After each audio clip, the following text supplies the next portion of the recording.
പറഞ്ഞു കൊടുക്കോ? എടി നീ ഒരു കാര്യം മനസ്സിലാക്കണം, അവൻ്റെ കുറേ അസൈൻമെൻറ്റ്സ് എഴുതാൻ പിന്നെ നിന്റെ കയ്യിൽ കുറേ പൈസ പറ്റിക്കാൻ വേണ്ടി മാത്രമാണ് അവൻ നിന്നെ യൂസ് ചെയ്യണം. അവൻ മനസ്സിലാക്കുക. ഒരു 200 രൂപ കടം തരും. അക്കൗണ്ട് ഇട്ട് തന്നാ മതിയോ?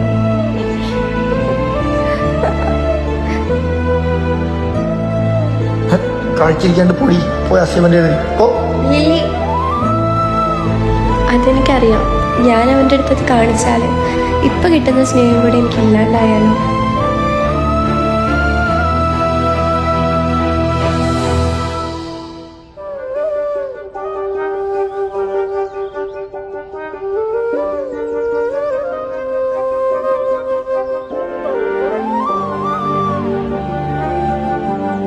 കുറച്ച് പൈസയ്ക്കും അസൈൻമെന്റ് എഴുതിക്കാനും വേണ്ടിയിട്ടായിരുന്നു ഞാൻ അവളെ സ്നേഹിച്ചതായിട്ട് അവന്